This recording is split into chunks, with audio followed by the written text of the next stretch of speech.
The Google Pixel 10 Pro XL is named in part after its size, but to get to grips with how good a phone it is, it would be wrong to focus on physical qualities alone. It is easy to point to things like the phone's incredibly bright display or its versatile cameras as major selling points. But this is a phone where the true value lies beyond the specs list. There are, in typical Google fashion, lots of AI features to play around with, features with a wide range of applications and utility. It's just a pity that Google seems to have learned some bad habits from Apple in not having all its features ready for launch day. Plus, Google flagship phones' inherent weakness in terms of power remains, even if battery life has improved. As the final big Android phone launch expect this year, I have been testing the Pixel 10 Pro XL against its main competition and also the latest iPhone just in case you are considering switching to or from an Apple phone. It's resulted in some of the most interesting phone comparisons of 2025 and I am thrilled to be able to take you through them. Pre-orders are up for the Pixel 10 Pro XL and its siblings until retail launch day August 28. If and when you decide to buy the Pixel 10 Pro XL, it will cost $1,199. That's technically more expensive than the Pixel 9 Pro XL from last year, but what's actually happened is that Pixel dropped the 128GB model. It's a shame that you can't get a cheaper extra large Pixel now, but it's not strictly a price hike. If storage matters to you, you can spec 512GB or 1TB for $1,319 and $1,549 respectively. But increasing the storage locks off certain color options. Only Obsidian Black offers all three options, while Jade Green is only available in the basic 256GB. There are no big changes from last year in terms of overall shape or materials. Google is still using matte textured toughened glass on the back, Gorilla Glass Victus 2 on the front and shiny aluminum sides holding them together. There is still a reliable IP68 dust and water resistance rating too. There are alterations to be found if you look closer. Google made the phone's rear G logo metallic, slimmed and bezel around the rear camera bar, moved the SIM card tray to the top of the phone and added a second speaker opening to the bottom. But the only real difference is the overall width. The size change results in a larger display and a total weight that's about 5% heavier than the Pixel 9 Pro XL. That gives the Pixel 10 Pro XL the status of the heaviest of the main flagship phones on sale today, although only by a few fractions of an ounce. One other changes that applies only in US Pixel 10s is the removal of physical SIM support. It's eSIM only for American customers, while the rest of the world can still plug in their nano SIM card. Your four color choices for the Pixel 10 Pro XL are Moonstone Blue Gray, Jade Green, Porcelain White or Obsidian Black. It's a reasonable amount of choice, but the Pixel 10 base model has the most eye-catching hues in the family. The 6.8-inch 120Hz refresh rate adaptive display on the Pixel 10 Pro XL is slightly larger than the Pixel 9 Pro XLs, but still a little smaller than the equivalent Samsung or Apple models. But the size difference is offset by the Super Actua screen's incredible brightness. Google Pixel 10 Pro XL can reach 2555 peak brightness, while Samsung Galaxy S25 Ultra can reach 1860. And iPhone 16 Pro Max can reach 1553. The results above show just how intense the screen brightness on the Pixel 10 Pro XL can be, even compared to last year's Pixel 9 Pro XL. The Galaxy S25 Ultra does have the advantage of an anti-glare layer in its display, which helps deal with strong single sources of light, but in generally bright environments, and you have an easier time looking at the Pixel's screen. Looking to the other results, we see the Pixel 10 Pro XL lags behind the S25 Ultra in terms of color gamut coverage and also color accuracy. In the default vivid color profile, the potential buyers needn't worry too much about that. The Pixel 10 Pro XL is still a great device for watching video or browsing photos on.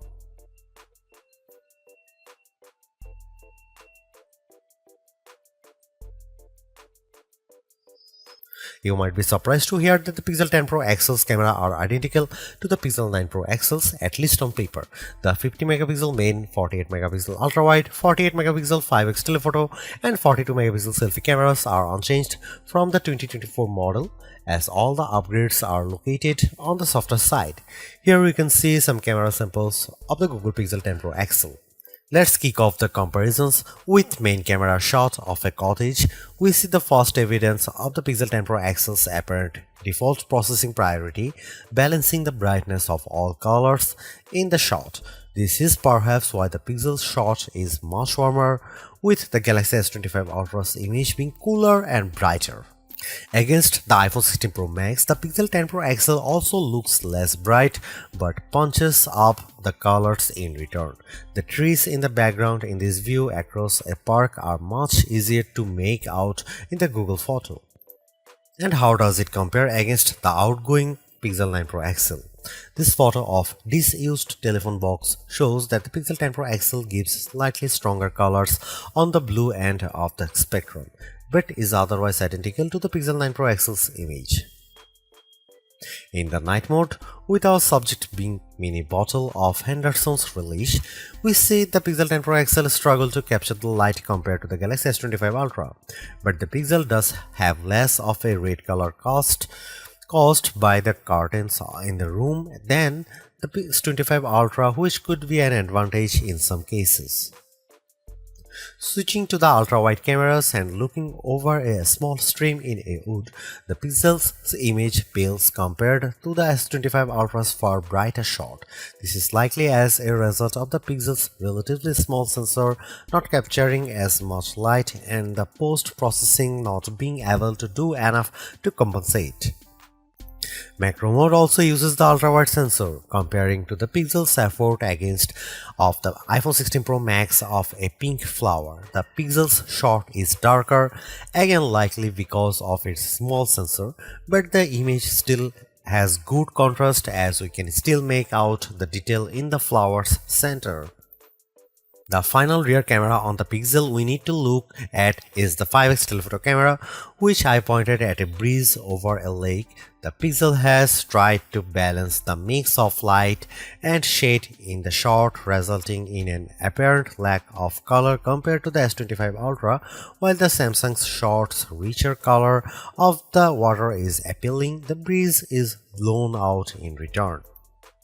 The Pixel 10 Pro XL's telephoto camera offers up to 100x max magnification for the first time, except with the power of ProRes zoom. Images at the level are still legible, albeit potentially inaccurate, but let's start at a less extreme 50x.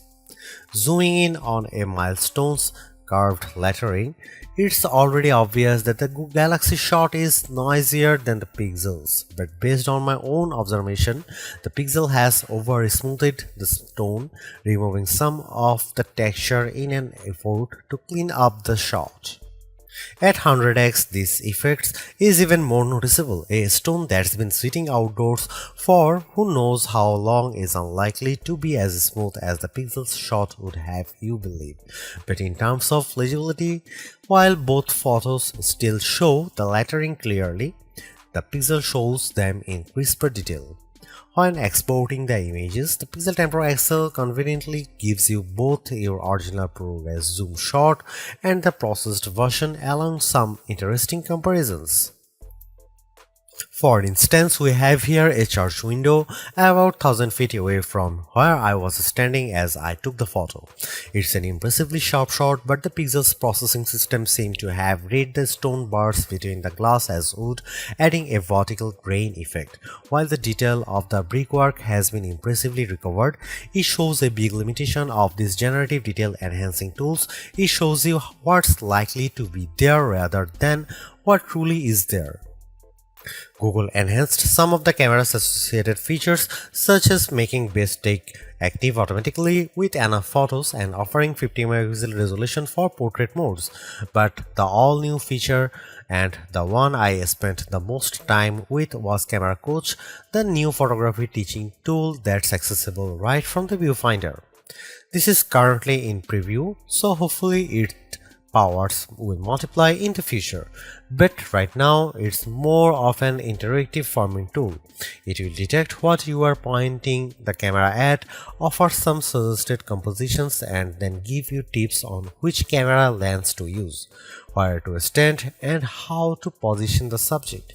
If you can, it's a fun, personalized way to learn, but there are so many more tools in the Pixel 10 Pro XL's toolbox. I hope more options or perhaps an advanced mode appear in future to help guide users to try even more, like switching between vertical and horizontal shots, setting a manual focus, or adjusting exposure.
Google's updated the chip in its Pixel 10 Pro models with a Tensor G5 and paired Pro models including the 10 Pro XL with 16GB RAM.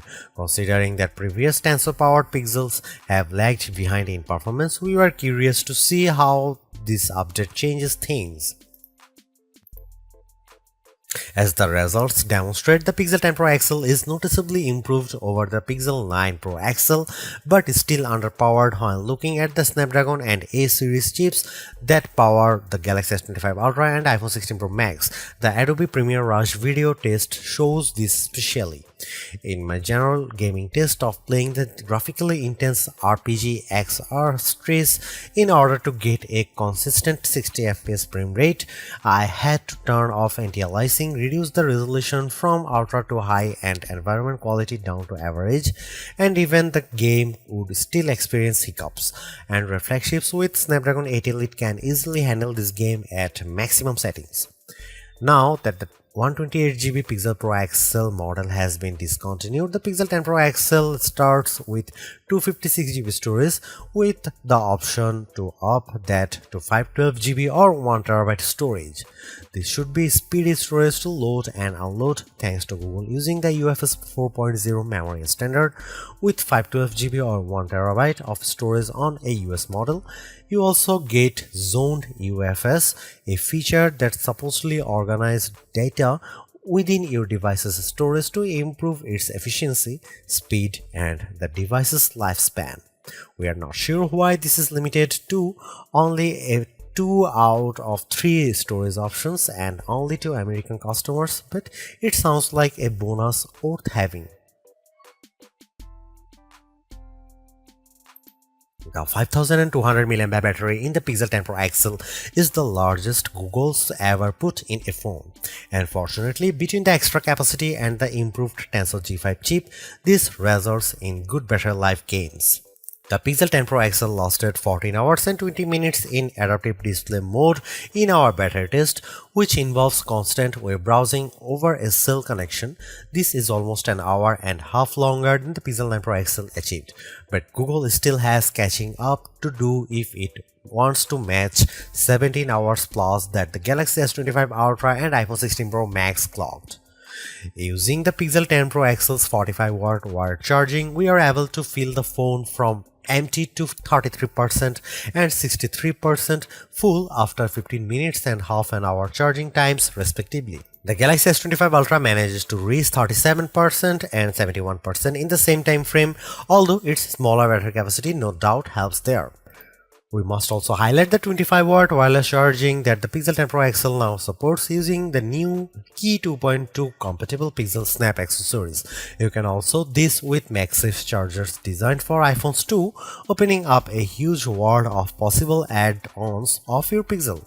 Google is the first Android smartphone maker to adopt Key 2 fully, and hopefully this heralds wider adoption among Android brands down the line. But focusing on the Pixel for now, it means that if you do happen to switch from an iPhone, you can keep using your chargers and some other accessories, saving you spending more on a new set of peripherals. Google's made a few but effective upgrades to the Pixel 10 Pro XL. It's a masterclass in efficiency, changing and improving just enough to stay amongst the top of the pack in the most areas. The display's brightness is unmatched, and the camera's ultrawide perhaps aside offer a balanced, natural look that I can see a lot of people liking. It's unfortunate that the Pixel 10 series is still the lowest powered of the flagship phones on sale today and lags behind its main rivals on battery efficiency. Hopefully, access to Google's latest AI tools makes up for that for anyone who decides to take the plunge, although perhaps give it a couple of months if this is your primary reason. Hopefully, by then the seemingly incomplete Magic Q and the preview version of the camera coach will have been made whole. The Galaxy S25 Ultra may still be a better pick for you if you want more power and power efficiency from your phone. The Pixel 10 Pro may also be a better fit than the XL, considering you only sacrifice display size and battery life for a cheaper phone that's otherwise just as capable as its larger sibling. But the Pixel 10 Pro XL is the most capable and competitive of Google's latest batch of phones. If you are buying a phone right now and want best-in-class software combined with top-tier hardware, this Pixel is probably the one to pick.